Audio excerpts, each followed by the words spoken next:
दोस्तों आज हम आपको भगवान शिव और उनकी भक्त चिड़िया की एक सच्ची कहानी के बारे में बताने जा रहे हैं। लेकिन दोस्तों अगर आप इस कथा को सुनना नहीं चाहते हैं तो इसे अभी छोड़ दें, क्योंकि ऐसा कहा जाता है कि भगवान शिव की इस कथा को प्रारंभ करने के बाद उसे आधा अधूरा नहीं छोड़ना चाहिए। ऐसा करना अशुभ माना जाता है और इससे भोलेनाथ का अनादर होता है। तो इसे शुरू करने से पहले भगवान शिव के सभी सच्चे भक्त वीडियो को लाइक और चैनल को सब्सक्राइब करके कमेंट में हर हर शंभू जरूर लिखें। दोस्तों काफी समय पहले की बात है जब एक बड़े शिव मंदिर के पास एक गौरैया पक्षी का जोड़ा रहा करता था और जब जब उस मंदिर में भगवान शिव का पूजा पाठ होता तो वह पक्षी का जोड़ा मंदिर में आकर भगवान शिव की आराधना करते। वे घंटों तक भगवान शिव की भक्ति में लीन रहते थे। हर दिन सुबह शाम जब भी उस मंदिर की घंटी बजती तो वे पक्षी घंटी की आवाज सुनकर पेड़ों से मंदिर में चले जाते थे और भगवान शिव की आराधना करते थे। घंटों तक आराधना करने के बाद वह पक्षी अपने बच्चों के लिए खाने पीने की व्यवस्था करने लगते थे। मंदिर के बगल में थोड़ी सी दूरी पर एक बूढ़ी माता का घर था जिनकी कोई भी संतान नहीं थी। यहाँ तक कि उनका ख्याल रखने वाला उनके घर परिवार में कोई भी नहीं था। वह अकेली ही अपने घर में रहती थी। लेकिन वह बूढ़ी माता पक्षियों से बहुत ही प्रेम करती थी और रोजाना अपने घर की छत पर पक्षियों को दाना डालती थी। यह उनका रोज का काम था। शिव भक्त चिड़िया का वह जोड़ा भी उन्हीं की छत पर रोजाना दाना चुगने के लिए आया करता था, जिसकी वजह से उन पक्षियों को ज्यादा दूर कहीं भी भोजन खोजने नहीं जाना पड़ता था और इसी तरह उन दोनों का जीवन व्यतीत हो रहा था। लेकिन कुछ समय बाद अचानक से उस बूढ़ी माता की तबीयत खराब हो गई और वह इतनी ज्यादा कमजोर हो गई कि उनसे बिस्तर से उठा भी नहीं जा रहा था। उनका उपचार और दवाई करने वाला कोई भी नहीं था, इसीलिए धीरे धीरे उनकी तबीयत और भी ज्यादा खराब होती चली गई, जिसकी वजह से अब वह अपनी छत पर पक्षियों को दाना पानी भी नहीं डाल पा रही थी। इसीलिए जब भी वह पक्षियों का जोड़ा बूढ़ी माता के छत पर आता तो उन्हें वहाँ पर दाना पानी कुछ भी नहीं मिलता था। वे दोनों पक्षी सोचने लगे कि आखिर वे बूढ़ी माता कहाँ चली गयी और वे अपनी छत पर दाना पानी क्यों नहीं डाल रही। इसी तरह कई दिन बीत जाते हैं, जिसके बाद वह पक्षियों का जोड़ा बूढ़ी माता को लेकर चिंतित हो जाता है। दूसरी तरफ बिना किसी उपचार और दवाई के कई दिन बीत जाने के कारण उन बूढ़ी माता की बिस्तर पर पड़े पड़े मृत्यु हो चुकी थी। शिव भक्त पक्षी का जोड़ा भी बूढ़ी माता के कई दिनों से गायब रहने की वजह से बहुत ही ज्यादा चिंतित थे। इसीलिए वह दोनों पक्षी उन्हें खोजने का निर्णय लेते हैं और पूरा गांव छान मारते हैं, लेकिन उनको बूढ़ी माता का कहीं भी अता पता नहीं मिलता। जिसके बाद मादा चिड़िया नर चिड़िया से कहती है आखिर बूढ़ी माँ कहाँ चली गयी, जो कि सभी पक्षियों की देखभाल किया करती थी। जिस पर नर पक्षी बोला कि हमने बूढ़ी माता को उनके घर के बाहर हर जगह पर खोज लिया है, लेकिन उनका कहीं भी अता पता नहीं चला। हो सकता है बूढ़ी माता बीमार हो, जिसकी वजह से वे हमें दाना पानी नहीं डाल पा रही, इसीलिए घर के अंदर चलकर उन्हें देखते हैं। इतना कहकर वे दोनों चिड़िया बूढ़ी माता के घर के अंदर चली जाती हैं, जहाँ पर वह देखते हैं कि बूढ़ी माता बिस्तर पर पड़ी हुई थी और उनके चारों ओर मक्खियाँ उड़ रही थीं। यह देखकर वे दोनों पक्षी बहुत ही दुखी हुए और अपने पंखों की सहायता से मक्खियों को दूर करने लगे। उन्होंने बूढ़ी माता को उठाने की बहुत ही कोशिशें की, लेकिन उनके सारे प्रयास नाकाम हो रहे थे। जिसके बाद वे समझ जाते हैं कि बूढ़ी माता अब इस दुनिया में नहीं रही। वे दोनों पक्षी बहुत ही ज्यादा निराश हो गए, मानो कि उनके ऊपर एक भारी दुख टूट पड़ा हो। अब उन्हें अपने बच्चों का पेट भरने और भोजन की व्यवस्था करने के लिए बहुत दूर दूर तक जाना पड़ता था और एक दिन उन्हें भोजन की व्यवस्था करते करते शाम हो जाती है। उसी दौरान भगवान शिव के मंदिर में आरती हो रही थी, तो वे दोनों पक्षी मंदिर में जाते हैं और एक पैर पर खड़े होकर भगवान शिव की आराधना करने लगते हैं। धीरे धीरे भगवान शिव का जप करते करते उन्हें 1 घंटा हो जाता है, लेकिन वे दोनों फिर भी भगवान शिव की आराधना में लीन रहते हैं। उसके बाद धीरे धीरे वही घंटे दिनों में बदल जाते हैं और वे दोनों पक्षी भगवान शिव की निराधार भक्ति करते रहते हैं। इसी तरह धीरे धीरे 1 महीना बीत जाता है, लेकिन अभी भी वह दोनों पक्षी भूखे प्यासे एक पैर पर खड़े होकर भगवान शिव की भक्ति कर रहे थे। यह सब देखकर भगवान शिव अत्यंत प्रसन्न होते हैं और उन पक्षियों के पास जाकर उन्हें दर्शन देते हैं। भगवान शिव उनसे कहते हैं मैं तुम्हारी अखंड भक्ति से प्रसन्न हूँ, बताओ तुम क्या मांगना चाहते हो, तुम जो भी मांगोगे वह मैं तुम्हें वरदान में दूंगा। जिस पर वे दोनों मासूम पक्षी बोलते हैं हे प्रभु हमें आपसे कुछ भी नहीं चाहिए, बस आप हमारी बूढ़ी माँ को वापस से जिंदा कर दीजिए। जिस पर भगवान शिव पक्षियों से कहते हैं कि तुम्हारी बूढ़ी माँ का समय समाप्त हो चुका है और उनकी मृत्यु हो चुकी है, इसीलिए उन्हें दोबारा से जीवित करना सृष्टि के नियमों के विरुद्ध होगा, इसीलिए तुम मुझसे कोई और वरदान मांग लो। लेकिन वे पक्षी बार बार कहते हैं कि हमें कुछ और नहीं चाहिए, हमें बस केवल अपनी बूढ़ी माँ चाहिए। जिसके बाद भगवान शिव ने उन्हें समझाने की कोशिश की हे पक्षियों तुम्हारी बूढ़ी माँ का शरीर गल गया है, जिसमें से कीड़े भी बाहर निकल रहे हैं और जब उनका शरीर ही नहीं है तो उसमें प्राण कैसे आएंगे। जिसके बाद वे पक्षी कहते हैं हे प्रभु आपने हमें वचन दिया था कि हमें जो भी चाहिए वह आप हमें दोगे, तो अब आप अपने वचन से पीछे क्यों हट रहे हैं। जिसके बाद भगवान शिव ने कहा हे पक्षियों मैं तुम्हारे हट और अपने वचन के आगे विवश हूँ। इसके बाद भगवान शिव ने उस बूढ़ी माँ के शरीर को ठीक करके उन्हें दोबारा से जीवन दान प्रदान किया, जिसकी वजह से वह बूढ़ी माँ फिर से जीवित हो गयी। वे अपने सामने भगवान शिव को देखकर बहुत ही प्रसन्न हुई और भगवान शिव से पूछने लगी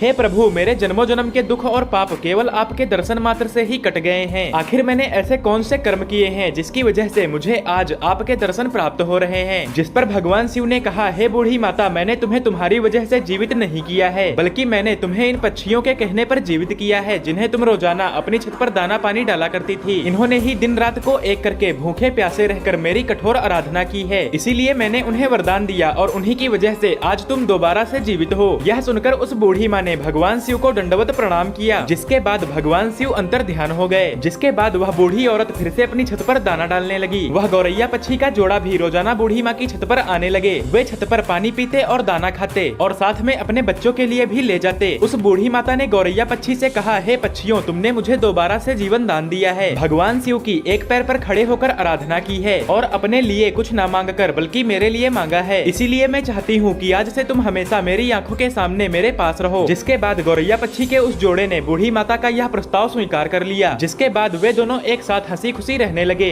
धीरे धीरे दिन बीत गए और दूर दूर तक उस बूढ़ी माता की चर्चा पूरे गाँव में हो गयी। जिसके बाद कई सारे लोग उस बूढ़ी माता के पास उनसे मिलने के लिए आने लगे। ऐसा कहा जाता है जिसको भी किसी प्रकार का रोग या अन्य कोई समस्या होती थी तो वह अपनी समस्या को लेकर उस बूढ़ी माता के पास जाता था। जिसके बाद बूढ़ी माता उस व्यक्ति की समस्याओं को दूर करने के लिए भगवान शिव की पूजा करती थी, जिससे उन लोगों की समस्याओं का समाधान होने लगा। कई प्रकार की बीमारियों से पीड़ित लोग भी वहाँ पर जाकर स्वस्थ होने लगे, जिससे बूढ़ी माता की ख्याति और दूर दूर तक होने लगी। जिसकी वजह से कई सारे लोग अपनी समस्याओं का समाधान लेने के लिए उस बूढ़ी माता के पास आने लगे। माना जाता है कुछ समय बाद उन्होंने उसी स्थान पर समाधि ले ली। आज के समय में उसी स्थान पर एक मंदिर भी मौजूद है, जिसे चिड़िया वाली बूढ़ी माँ का मंदिर के नाम से जाना जाता है। यह मंदिर गुजरात में मौजूद है, जहाँ पर आपको हमेशा गौरैया चिड़िया का जोड़ा देखने को मिलेगा। यह घटना एक सच्ची घटना पर आधारित मानी जाती है, जिसमें गौरैया चिड़िया के जोड़े ने किस प्रकार भगवान शिव की अखंड भक्ति करके उस बूढ़ी माता को पुनः जीवन दान प्रदान किया। वैसे दोस्तों, आप लोगों ने इस वीडियो से क्या सीखा, अपनी राय को कमेंट में लिखना ना भूलें। तो फिर मिलते हैं ऐसी ही एक नेक्स्ट वीडियो में। तब तक के लिए वीडियो को लाइक और चैनल को सब्सक्राइब करना ना भूलें।